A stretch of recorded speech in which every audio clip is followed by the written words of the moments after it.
भैया आज जो मॉनेटरी पॉलिसी आई उसके बाद बेयर्स की तो लंका लग गई।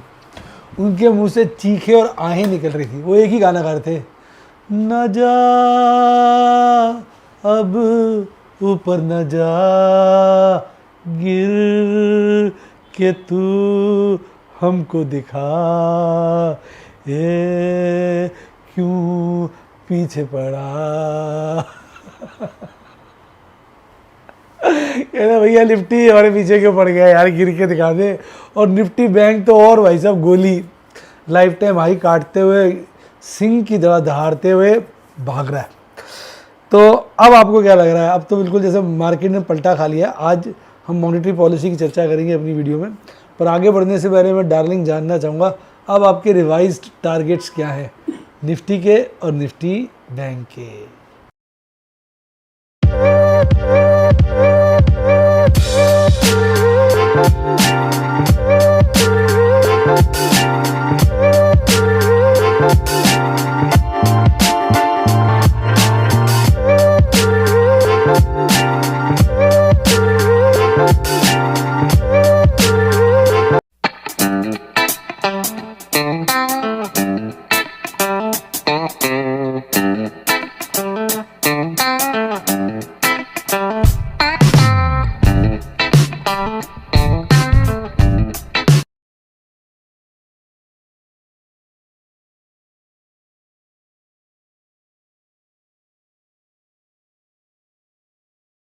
शेयर बाजार में एश्योर्ड या गारंटीड प्रॉफिट की उम्मीद नहीं रखनी चाहिए, या कभी भी किसी भी वक्त कोई भी अनएक्सपेक्टेड इवेंट की वजह से बहुत बड़ा घाटा हो सकता है, जिसके चलते आदमी की सारी पूंजी तबाह हो सकती है और वो फेल भी हो सकता है। शेयर बाजार बहुत ही खतरनाक जगह है। यहाँ एक भूल ही फाइनेंशियल तबाही के लिए काफी है। मैं केवल एजुकेशनल वीडियोस ही बनाता हूं, मैं कोई बाय सेल रिकमेंडेशन नहीं देता हूं। चर्चा किए गए स्टॉक उदाहरण के लिए हैं और खरीदने या बेचने की कोई रिकमेंडेशन नहीं है। मेरा यह मानना है कि शेयर बाजार में निवेश किसी के कहने पर नहीं करना चाहिए, बल्कि अपने रिस्क एपेटाइट और जानकारी के हिसाब से करना चाहिए। सदा याद रखें, जिसने ली टिप उसकी हुई डिप। शेयर बाजार में निवेश जोखिमों के अधीन है। निवेश करने से पहले सभी संबंधित दस्तावेजों को ध्यान से पढ़ें। हाय गाइस, आपका स्वागत है आपके अपने show MKJ talks for investment इन, आज तो बोलना पड़ेगा हिंदी में। कहते हैं ना कि आज मैं ऊपर 25 है नीचे, मैं हूँ आगे दुनिया है पीछे वाली बात है। आज जिस तरह से भाई साहब मॉनेटरी पॉलिसी, कल मैंने चर्चा की थी, मैंने आपको 4 सिनेरियो बनाए थे। एक था कि कुछ नहीं होगा, एक था 0.25 cut with positive outlook, 0.25 cut with negative outlook और 0.5 कट। उसमें लगा था आउटलुक की बात ही नहीं है, बहुत ज़बरदस्त है, ऐसा होने के चांसेस कम है पर हो सकता है। और मैं कमेंट्स पढ़ रहा था सबके, बहुत कम लोगों ने, मतलब एक का दुक्का नहीं लिखा हुआ 0.5 गिरेगा। सबकी एक्सपेक्टेशन के विपरीत बाज़ार में आज RBI गवर्नर ने झंडे गाड़ दिए। इसके अलावा उन्होंने सिर्फ इंटरेस्ट रेट को नहीं गिराया, उन्होंने CRR घटा दिया 100 बेसिस पॉइंट यानी 1% से। CRR का कॉन्सेप्ट मैं समझाता हूँ क्या होता है। हालांकि जब ब्याज गिरता है इसके तरीके 2 तरह के देखने के होते हैं। सिर्फ ब्याज गिरना ना इतना बेनिफिशियल नहीं होता है, समझो क्यों। क्योंकि बैंक ब्याज गिरा, बैंक की जो पुरानी FD है वो हायर रेट पे, अब नई FD आएंगी लोअर रेट पे, पर जो लोन है सबके फ्लेक्सिबल होते हैं, यानी पुराने और नए सभी लोनों के रेट ऑफ इंटरेस्ट गिर जाते हैं। पुराने FDO के रेट ऑफ इंटरेस्ट नहीं गिरते हैं, नई FDयाँ लोअर रेट पे आती है। हालांकि इसमें एक पॉजिटिव बात ये होती है कि अगर बैंक की लोन देने की क्षमता मान लो 100 है और बैंक लोन ही नहीं दे पा रहा, दे ही 60-70 के पा रहा है, पड़े लोग ले ही नहीं रहे, रेट हाई है, रेट गिरने से उनके लोन हो जाते हैं, तो वो एक पॉजिटिव फिगर है कि हाँ भाई धंधा तो मिल रहा है, लेकिन उनको इंटरेस्ट अकाउंट पे बड़ा दिक्कत का सामना करना पड़ता है। पर आज की मॉनेटरी पॉलिसी में सबसे बड़ी खूबी क्या थी? 1% CRR घटा दिया। CRR मतलब होता है जो कैश रिजर्व रेशियो है, यानी जो बैंक जो लोन देता है ना उसके अगेंस्ट उसे कैश रखना पड़ता है। अगर कैश रखने की रिक्वायरमेंट कम हो जाए तो बैंक ज़्यादा लोन दे पाता है। ज़्यादा डेटा में जाए बगैर आसान शब्दों में समझाता हूँ, बैंक के पास मान लो डिपॉजिट है 10 रुपये के और बैंक लोन दे सकता है 100 रुपये का। अगर CRR घट जाता है तो क्या होता है, बैंक 10 रुपये के कैश के अगेंस्ट 100 की जगह 110 के लोन दे पाएगा। 120 के लोन दे पाएगा। यानी उतना ही बैंक की लोन देने की शक्ति बढ़ जाती है। अगर बैंक ऑलरेडी मान लो किसी बैंक के पास 100 के 10 के डिपॉजिट है, वो 100 लोन दे सकता है, उसने 100 का लोन दिया हुआ है। अब वो चाह के भी ज़्यादा लोन नहीं दे सकता। जैसे CRR गिरता है तो बैंक की लोन देने की कैपेसिटी 100 से बढ़कर मान लो 120 हो जाती है, तो 20 के लोन वो और दे पाता है। तो बैठे बैठे 20 के लोन देके उसका मुफ्त का ब्याज आना शुरू हो जाता है। तो जहां रेट ऑफ इंटरेस्ट गिरा गया है, उसके जो नेगेटिव इफेक्ट था कि पुराने एफडीज के ऊपर रेट तो ज़्यादा ही देना पड़ेगा, पर उन एफडीज के अगेंस्ट जो कैश रिजर्व रखा था, वो उस कैश रिजर्व के अगेंस्ट जो वो लोन दे रहे थे, वो लोन देने की क्षमता बैंक की बढ़ गई। तो बैंक की डबल लॉटरी लग गई। तो ये बड़ी, अगर टेक्निकली जाओ तो बड़ी अच्छी अच्छी बातें इसमें छुपी हुई है, लेकिन इसमें एक राइडर है जो लोग नहीं समझ रहे। सब कह रहे हैं, अब देखो मैं थोड़ा नेगेटिव बोलूँगा, हालांकि नेगेटिव बातें आप सब सुनना नहीं चाहते, आपको पॉजिटिव अच्छा लगता है। आपको लगता है भाई अच्छी बातें को बुरी बातें क्यों कहते हो, कमियाँ क्यों बताते हो। लेकिन बेटा जीवन में आगे बढ़ना हो तो कमियों को भी आंखें गाड़ के रखना पड़ता है। अच्छाइयाँ तो सबको दिख जाती है, जो अपेरेंट चीज़ें हैं ना वो सबको दिख जाती है, जो पर्दे के पीछे होता है वो किसी को दिखता नहीं है। नहीं, पर्दे के पीछे बातें समझनी पड़ती है। देखो, अगर रेट ऑफ इंटरेस्ट गिराने से और CRR गिराने से देश बहुत तरक्की कर सकता है, देश की सारी समस्याएं ख़त्म हो जाती, तो पिछले वाले गवर्नर साहब भी घटा देते हैं, उनको कोई देश से दुश्मनी थी।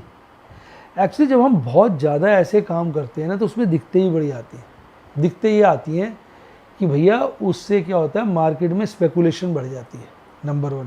नंबर 2, डिमांड के बढ़ते महंगाई में कई बार बहुत बुरा और गंदा असर आ जाता है, और इतनी महंगाई बढ़ जाती है उसको संभालने में फिर बहुत टाइम लग जाता है।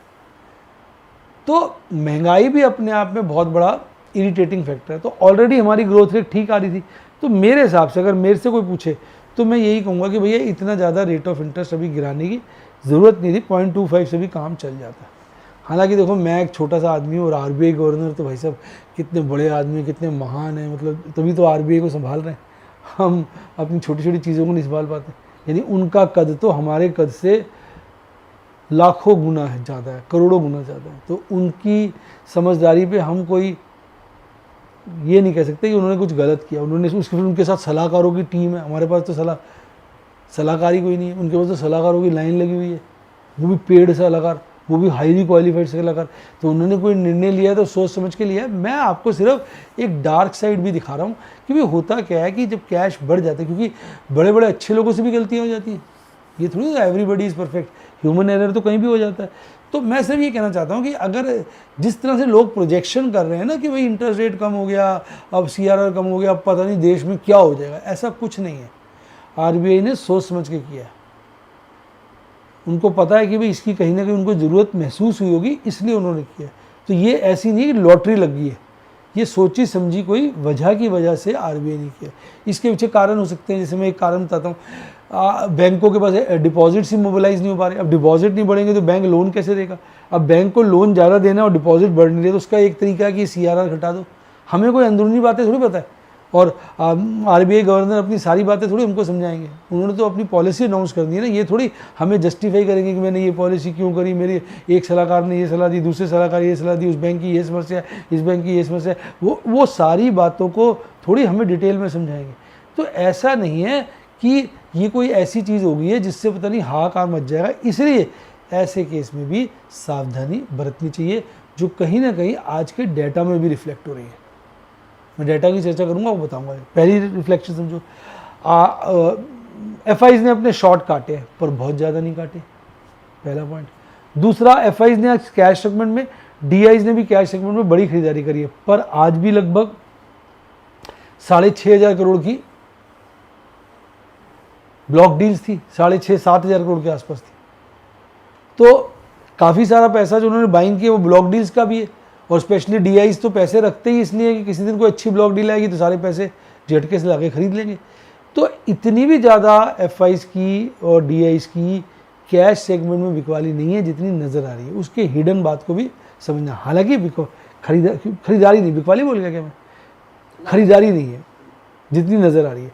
हालांकि मैं ये तो कहता ही हूँ कि भाई वो भी तो खरीदारी है, उसमें पैसा तो लगा ही है ना, लेकिन देखो वो मैं FIs के पॉइंट ऑफ व्यू से कहता हूँ। DIs के पास तो सदा सरप्लस पैसा होता है ना, उन्होंने ऐसे मौक़ों के लिए अलग से पैसा रिजर्व में रखा होता है, वो लगाते हैं। पर FIs ने आज कोई बहुत लंबी चौड़ी खरीदारी नहीं करी है जिस तरह से बाजार भागा है। तो कहीं ना कहीं इसका मतलब जो बड़े इंस्टीट्यूशनल इन्वेस्टर्स हैं उनको लग रहा है कि भाई ठीक है पॉलिसी अच्छी है, पर ऐसा नहीं है कि ये बिल्कुल ही मतलब रातों रात हमारा ग्रोथ रेट जो है यहाँ से बढ़ाकर 16, 17, 18% कर देगी या 2-4% का जंप आ जाएगा। अगर ऐसा होता तो ये काम बहुत पहले हो गया होता। तो सदा एक बात समझिए कि हाथी के खाने के दांत और दिखाने के दांत और होते हैं। इसी तरह ये जो चीज़ें होती हैं ये दिखाती कुछ और है और इसके पीछे असलियत कुछ और होती है। हमें तो वही दिखता है ना जो टीवी में बोल दिया, किसी ने बोल दिया, वो उसको भी जितना पता है वो बोल देता है। एक दूसरे की सुनी सुनाई बातों को लोग रिपीट करना शुरू कर देते हैं। मैंने कई बातें आपको अलग हट के बताने की कोशिश करी है, क्योंकि हमारी इकोनॉमिक्स हमें यही सिखाती है कि हर इकोनॉमिक एक्शन के दो रिजल्ट्स होते हैं, एक फेवरेबल एक एडवर्स। कभी कभी हम इकोनॉमिक्स पॉलिसी का एक स्टेप लेते हैं फेवरेबल को और आगे ले जाने के लिए, वो उतना आगे नहीं जा पाता, उसकी जगह जो अनफेवरेबल रिजल्ट्स है वो अपनी पैर पसार लेते हैं। तो always take such very good news, मैं गुड न्यूज़ ही कहूँगा, विथ पिंच ऑफ सॉल्ट। बिल्कुल भंगड़े पाने शुरू नहीं कर देने चाहिए, सोच समझ के ही ट्रेड करना चाहिए अपने रिस्क एपेटाइट में। कई लोगों को ऐसे मौके लगते हैं, सुनहरे मौके, वो अपनी क्षमता से ज़्यादा काम कर लेते हैं और फिर वो मारे जाते हैं। आज मेरा भी बड़ा दिल कर रहा था काम करने का, लेकिन मैंने बड़ा संभाला अपने आप को, रुक रुक रुक रुक रुक रुक रुक करके अपने को रोका। तो ये थी मेरी आज का अपना विचार। आप अपने विचार, मेरे विचार से सहमत होना ज़रूरी नहीं है, आपके अपने विचार हो सकते हैं। आप अपने विचार कमेंट में जरूर लिखिएगा, क्योंकि डार्लिंग आपको पता है मैं सारे कमेंट पढ़ता हूँ। आइए अब डेटा के कपड़े फाड़ते हैं। भैया देखिए क्या भागा है, ग्रीड एकदम, देखो कल के मुकाबले ग्रीड ने ज़्यादा जंप नहीं मारा, अगर आप देखेंगे ना के बराबर जंप है, देख रहे हो। कल 56.98 था, आज 57 है। हालांकि जो बॉटम बनाया था उससे तो काफ़ी ऊपर आ गया। तो अभी मार्केट में यही सब नज़र आ रहा है। और सबसे बड़ी खूबी बाजार की है कि डॉलर सस्ता होता जा रहा है। आज तो ट्रंप और एलन मस्क में लड़ाई चल रही है बड़ी ज़बरदस्त, खुल्लम खुल्ला। एलन मस्क ने कह दिया कि भाई साहब तू रिज़ाइन कर, इसको हटाओ, ये मरवा देगा देश को, ट्रंप को। और ट्रंप साहब ने कह दिया कि भाई साहब एलन मस्क का मैं सारी सब्सिडी बंद कर दूंगा। वो कहता ठीक है, मैं साला अपना जो सैटेलाइट प्रोग्राम है अंतरिक्ष ले जाने का वो बंद कर दूंगा। वो कहता है मैं ये कर दूंगा, मैं कहता वो कर दूंगा। वैसे दोनों भाई दोस्त जो थे एक दूसरे के दुश्मन हो गए। तो भैया ये बाजार है, इसमें कोई भी किसी का जानी दुश्मन हो सकता है। और दूसरी तरफ क्रूड अभी मेंटेन्ड है, रुपया आज थोड़ा मजबूत हुआ है और आज 10 ईयर यील्ड हल्की सी बढ़ गई है। तो ओवरऑल इंटरनेशनल फैक्टर सारे ठीक हैं। बाकी ये ट्रंप वाला मामला भी थोड़ा सा गड़बड़ाता हुआ लगता है। देखिए अब एफआईज ने क्या खरीदा है, सिर्फ 1009 करोड़ का माल खरीदा है कैश सेगमेंट में। इसमें से काफ़ी पैसा तो ब्लॉक डील में भी लगाया होगा, सोच के देखो। तो नेट तो इन्होंने मेरे ख्याल लंबा चौड़ा कुछ खरीदा नहीं। हाँ, दिखाने के लिए थोड़े इंडेक्स में शॉर्ट कवरिंग की है और स्टॉक में लॉन्ग की है। इंडेक्स में शॉर्ट कवरिंग इसलिए की क्योंकि इंडेक्स में ना शॉर्ट ज़्यादा थी, शॉर्ट थी 80%, तो वो कम होगी शॉर्ट, तो इसको शॉर्ट कवरिंग बोलेंगे। और स्टॉक फ्यूचर में उनकी लॉन्ग ज़्यादा है, 64% चल रही है, तो वो और बढ़ गई, तो उसको कहते हैं उसमें हमने लॉन्ग की है। शब्दों पे जरा ध्यान दें। अभी बातें मैं सिखाने की कोशिश करता हूँ, मुझे कितनी समझ में आपको आती है। तो इंडेक्स में तो शॉर्ट कवरिंग की है और स्टॉक फ्यूचर्स में उन्होंने लॉन्ग बिल्डअप किया, जिसके चलते आज उन्होंने लगभग 7300 करोड़ की नेट खरीदारी की है। पर इसमें काफ़ी पैसा ब्लॉक डील में भी लगा होगा। और डीआईज ने आज दिल खोल के माल खरीदा है 9350 करोड़ के आसपास का, 9350 करोड़। कुल मिला के एक बहुत बड़ी कैश सेगमेंट में खरीदारी है 10,352 करोड़ की, which includes block deal of around 7000 crore. अब देखिए मैंने कहा ना उनकी शॉर्ट कम हो गई, इसलिए शॉर्ट अंडरमाइंडिंग बोल दिया आपने। कल तक मैं 80 बोल रहा था, कल तो उनकी हो गई थी 64 और 84 के आसपास, 83.5। आज अब उनकी 21 है मान लो लॉन्ग, तो 79 हो गई शॉर्ट, कम हो गए और इसमें लॉन्ग बढ़ गई। तो वहाँ शॉर्ट कवरिंग करी इन्होंने और यहाँ उन्होंने लॉन्ग बिल्डअप किया इंडेक्स स्टॉक फ्यूचर्स में। और आज की कैंडल बहुत बढ़िया थी। और याद है मैंने आपको, देखो कई बार ये टेक्निकल पैटर्न इतना बढ़िया होता है, जैसे ये आपको याद होगा मैंने कहा था बुलिश हरामी पैंडल, याद है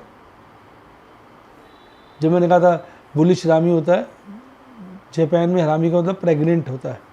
ये था एक प्रकार का, ये लेडी हो गई और ये उसका प्रेग्नेंट पेट हो गया। और चूंकि पहली कैंडल लाल थी दूसरी हरी थी, तो ये था बुलिश हरामी कैंडल, जिसकी चर्चा हमने आज से 2 दिन पहले की थी, मतलब इस दिन के बाद, यानी आज से 3 दिन पहले जब ये आया था। ये सॉरी इस दिन, जिस दिन ये आया था 2 दिन पहले। यानी परसों की थी, कल भी बाजार भागा और आज भागा। तो यानी जो बुलिश रामी कैंडल पैटर्न था वो पूरा सक्सेसफुल हो गया, कामयाब हो गया। तो कई बार ऐसे बढ़िया, अब ये एक और कैंडलस्टिक पैटर्न होता है जिसको कहते हैं 3 वाइट सोल्जर्स। ये 3 वाइट सोल्जर से मिलता जुलता है। 3 वाइट सोल्जर्स में जरूरी बात क्या होती है, जैसे थोड़ा कलर ही कर देता हूँ, आप भी क्या याद रखोगे, हरा कर दें, ठीक है।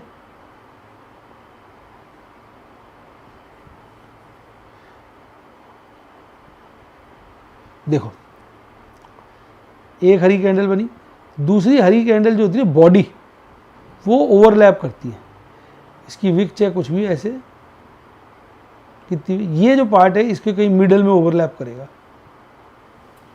इसमें क्या हुआ, ये तो ठीक है कैंडल इसके मिडल के आसपास ओवरलैप कर रही है, ये वाली उससे ऊपर है काफ़ी, तो यहाँ थोड़ा सा हल्का सा विरोधाभास। अदरवाइज ये 3 वाइट सोल्जर्स है, 3 वाइट सोल्जर्स भी अपने आप तेजी का सूचक है। तो आप कह सकते हो ये 3 वाइट सोल्जर जैसा पैटर्न है, हो सकता है ये तेजी जो है अभी बरकरार रहे और नए आपको दिखाए। और देखो अब इस वक्त बुलिश क्रॉसओवर तो खत्म होता सा ही नजर आ रहा है आपको, नहीं बियरिश क्रॉसओवर, हरी कैंडल बनी है और बहुत छोटी हो गई है, RSI फिर 60 के ऊपर जा रहा है। तो टेक्निकली तो एक ही बात निकलेगी मुंह से कि बाजार बहुत ज़्यादा स्ट्रॉन्ग हैंड्स में चला गया, बहुत ज़्यादा। अब इसको एक ही आदमी गिर सकता है, भगवान या ऑपरेटर। आज भी इंडिया विक्स गिरा है, अब इंडिया विक्स 15 से नीचे आ गया, यानी अब इंडिया विक्स एक ऐसी रेंज में आ गया जहां बाजार रेंगता रहता है।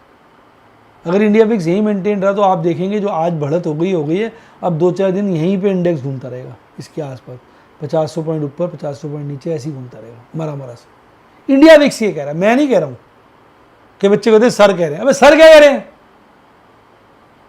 सर कोई नोस्ट्राडामस है, डेटा कह रहा है, इंडिया विक्स कह रहा है। अब इंडिया विक्स बढ़ेगा कैसे आप कहोगे, अगर तो हल्का हल्का बाजार चढ़ता रहेगा तो इंडिया विक्स गिरता रहेगा। अब बढ़ेगा कैसे, आप पूछोगे सर इंडिया विक्स बढ़ेगा कैसे, बढ़ेगा कैसे, बढ़ेगा कैसे। अब बढ़ेगा एक अच्छी गिरावट आने पर, तब वोलेटिलिटी बढ़ेगी। अगर रेंज बाउंड रहेगा तो अभी मतलब हम ये नहीं कह सकते कि आज की तेजी बड़ी सस्टेनेबल है, क्योंकि इंडिया विक्स कम है। बाजार में मजबूती है पर ऐसा नहीं रोज बाजार 1000 2000 पॉइंट भाग रहा है। लेकिन अभी पता नहीं यार, कल साला मैंने बोल दिया भाग रहा है, कल भाग जाए। वो 3